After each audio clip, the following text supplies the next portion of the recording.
I've been eagerly waiting for this unboxing. The end of a generation when GPU prices finally start to make sense, balancing price versus performance, including all the models. This time I scored an RTX 4070 from CX at a decent price. But with CX, it's always smart to check all versions because sometimes there's a massive, inexplicable price gap between two cards that are virtually identical in performance, power consumption, acoustics and more. A lot of people are catching on to this, so setting alerts if you're after something specific is a good idea. Sure, you might find cheaper cards on marketplaces, but seldom they will have a usable warranty, unless you are extremely lucky. I'm thrilled with my Zotac RTX 4070, which is practically brand new. My initial plan was to put it in a hero price PC, and I did just that. Here's the footage to prove it. Unfortunately, I wasn't satisfied with the result. The motherboard had really bad coiled wind, and the AliExpress source cooler, though decent, had fixed RGB that didn't vibe with the RTX 4070 and Ryzen 7700. So I took it apart and carried over the CPU, RAM and GPU to today's build. I'm going to start today's build by liberating the MSI B650 Gaming Plus Wi-Fi motherboard from my test bench, where it's been sitting for the better part of the last 3 weeks. And then we proceed to install a brand new 1TB NVMe drive. CPU on there is the excellent Ryzen 7 7700 Zen 4 part with 8 cores and 16 threads. And the RAM is a 32GB kit of 6000 Mbps CL32 from Lexar. Seriously impressive stuff. Next, I'm installing everything into my pre-dressed Be Quiet 500DX case, which already has a 2TB hard drive and a Corsair 750W PSU installed. This is probably one of the nicest cases I had in a while. I love everything about it, the build quality, the features, the grey filters. It's an expensive case, which makes it even more baffling that it comes with two Be Quiet black non-RGB fans. I mean, wait, what? The cooler I'm using is a brand new Gamdias Aura 240 I got from Amazon. It was a tough choice between this and the Thermalright equivalent cooler, but I felt the brushed aluminum look really works well with the PC theme, so I went with it. After a bit of testing, I'm happy with the performance. Will a custom loop perform better? Yes, definitely. Will it make a difference though? Not in the slightest.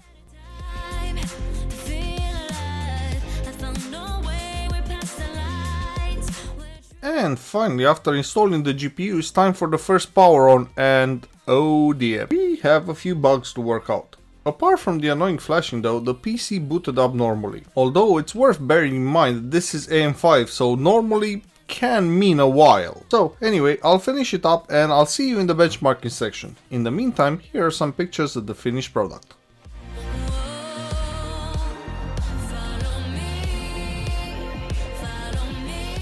As expected, the card performed exceptionally well in the Heaven benchmark, a full 50 FPS faster than a 4060 Ti and 20 FPS faster than a 3070 Ti. This is a pure raster benchmark, so none of the fancy new rendering techniques come into play. It's DirectX 11 only with a lot of tessellation.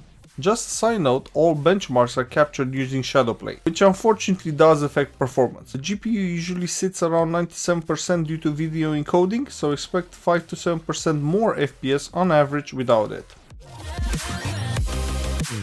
3D Mark results were good, I think. I still haven't taken the time to understand the scores properly and mostly use it as a stability benchmark. The first actual game we look at is Rocket League. This is where you see the benefits of running the latest and most optimized hardware, as the 4070 effortlessly cruised past the 3070 Ti and edged out the 3080. What about average FPS, you ask? Well, it's over 400 and that's all we know. The result in Fortnite was great at 80 FPS on average, but I noticed a bottleneck somewhere after reviewing the footage and graph. The settings are a bit silly, so I'm not too worried, especially since it's equal to 3080's performance while using a full 100 watts less power. Wow. I'm keeping Horizon Zero Dawn around for a little while, but by the end of the year I think I'll retire it from the benchmark roster since Forbidden West is now a thing. Still, it does help with CPU performance figures. The fact is, a 5700 non-X3D posts a whopping 40 FPS less compared with the 7700, showcasing what a massive improvement Ryzen 7000 is for CPU constrained games. The average FPS at 171 is probably the fastest I've ever tested in this title. I still can't get over how good Forbidden West looks. If it weren't for Shadow of the Erdtree, I'd be egging Alloy on with all my being. On this PC, it makes for a really great experience at 96 FPS. But DLSS 3.0 frame generation?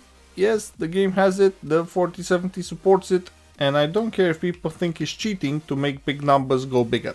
On high refresh monitors, this makes a real difference with about 35 extra FPS in this case. Since this isn't a competitive pixel peeping shooter, I can't think of a single reason not to enable frame generation. Believe it or not, I was worried about firing up Control. It's still a ridiculously difficult game to run at very high refresh rates. By the way, the hitches are my fault. I recorded the wrong run while I was testing something out. In reality, it is buttery smooth at around 106 FPS. Most people will consider this a great result with DLSS, and I do too, but this game is 5 years old. Surely 150 FPS from a 70 class card isn't that much to ask, is it? I snuck in Shadow of the Tomb Raider in today's benchmarks just because. It's a relatively old title that came out around the same time as Control, so it doesn't tell us much about cutting edge stuff. I just like playing the game, and with 145 FPS on average, it's a really good experience. Kinda what I expected from Control, if I'm being honest. Assassin's Creed Mirage saved the series for me. I loved every minute of it.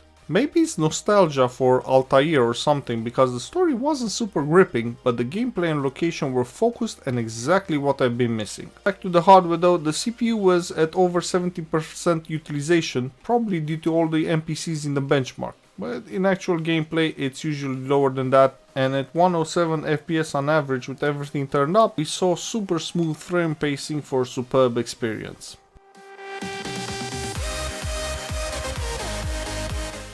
And finally Cyberpunk 2077. I was tempted to go straight into the benchmark with DLSS frame generation on, but since it's a relatively new technology, I think it's best to ease people into the idea of turning it on by default. So with vanilla DLSS we get 75.9 FPS in the benchmark, but with frame generation the average jumps to 114.2 FPS. This takes it from okay and playable to an almost flawless experience. Initially, you could tell when frame generation was on if you knew where to look, but a couple of updates later, I bet that more than 80% of people can only tell the difference by analyzing the smoothness, not the visual fidelity, if they can tell the difference at all.